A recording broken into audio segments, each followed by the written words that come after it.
குட்டீஸ், எல்லோரும் நலமாக இருக்கீங்களா? நம்ம இன்றைய தமிழ் வகுப்பில் 12வது லெசன் கல்வி கண் போன்றது அப்படிங்கிற லெசனை பார்க்க போகிறோம். சரியா? எல்லோரும் உங்களோட புத்தகத்தில் 69ஆம் பக்கம் எடுத்துக்கோங்க. 12th லெசன் என்னது? கல்வி கண் போன்றது. கல்வின்னு எனக்குன்னு நம்ம படிக்கிறோம் இல்லையா?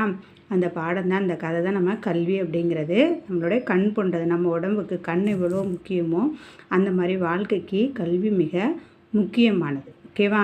வாங்க இந்த கதையில் என்னென்னு பார்க்கலாமா? விரியூர் கிராமத்தில் உள்ள ஊராட்சி மன்ற அலுவலகத்தில் அன்று கிராம சபை கூட்டம்.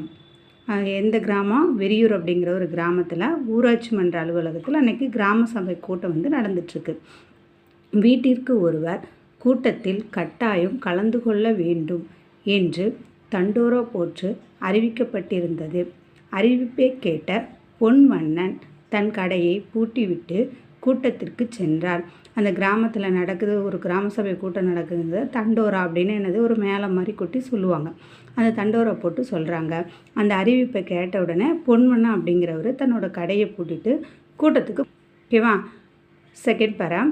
ஊராட்சி மன்ற தலைவர் கூட்டத்திற்கு வந்திருந்தவர்களை வரவேற்று பேசினார். சிறுதொழில் தொடங்குவதற்கான உதவித்தொகை வழங்கும் அரசின் திட்டம் குறித்து பேசினார். இத்திட்டத்தின் கீழ் யார் யாருக்கெல்லாம் உதவித்தொகை வந்திருக்கிறதோ அவர்களின் பெயர்களை படித்தார். அந்த ஊராட்சி மன்ற தலைவர் கூட்டத்தில் வந்திருந்தவர்களை அவன் தலைவர் என்ன பண்ணுறாரு, வரவேற்று பேசுகிறாரு. அப்புறம் சிறு தொழில்னா என்ன, சின்ன சின்ன தொழில்லாம் செய்வாங்க இல்லையா, அதை தொடங்குவதற்கு உதவித்தொகை வழங்குகிற அரசின் திட்டம் குறித்து சொல்கிறாரு.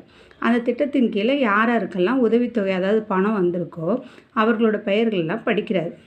பொன்வண்ணன் தம்முடைய பெயர் வருகிறதா என ஆவலோடு எதிர்பார்த்து கொண்டிருந்தார்.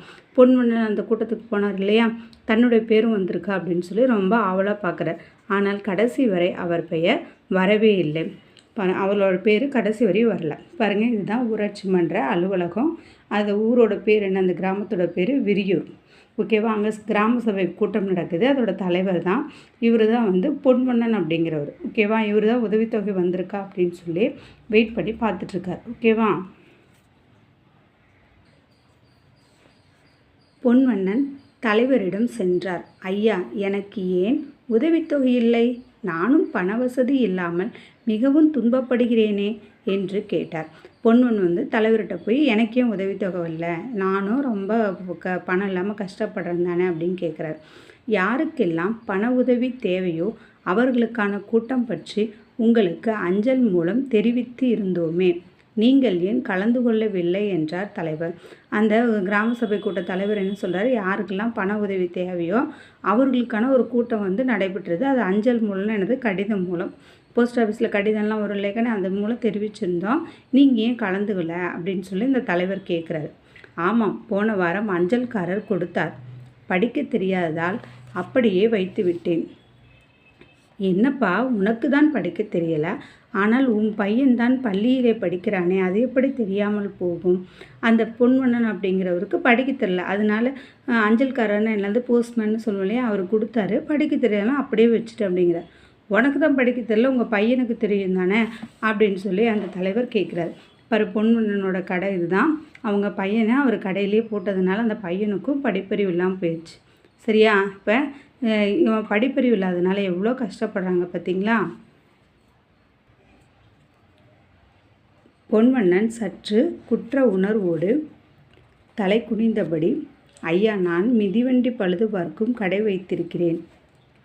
எனக்கு உதவி செய்வதற்காக அவனை அடிக்கடி பள்ளிக்கு விடுப்பு எடுக்க சொல்வேன். சில சமயங்களில் தொடர்ந்து பள்ளிக்கு செல்ல இயலாத சூழ்நிலை ஏற்பட்டுவிடும். அதனால்தானோ என்னவோ அவனுக்கு சரியாக எழுதவும் படிக்கவும் தெரியாமலே போய்விட்டது.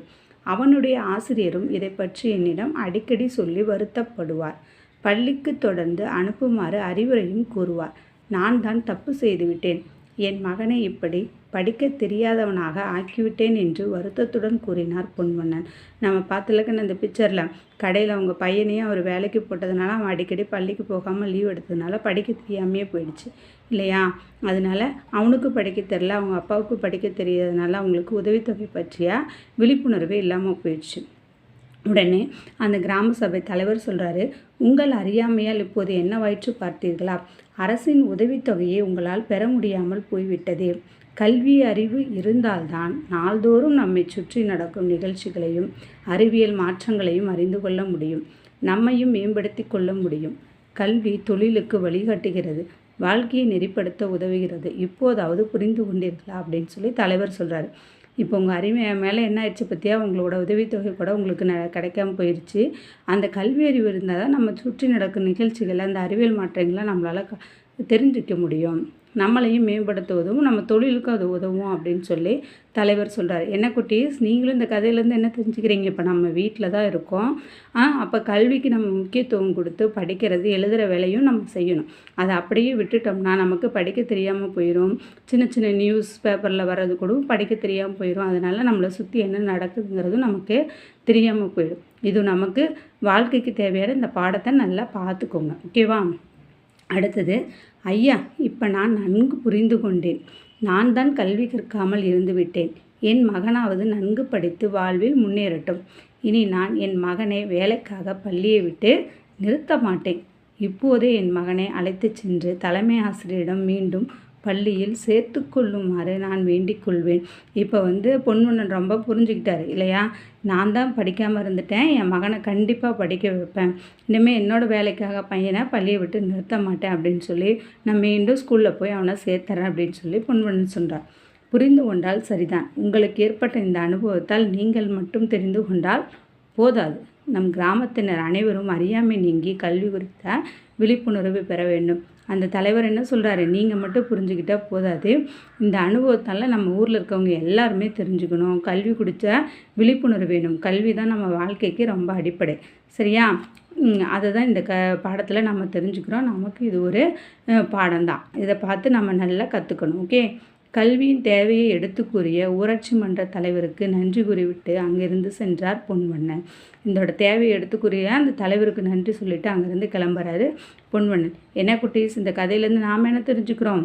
கல்விங்கிறது நம்ம வாழ்க்கைக்கு ரொம்ப முக்கியமானது. அப்போ நம்ம அதை நல்லா கற்றுக்கணும். ஓகேவா?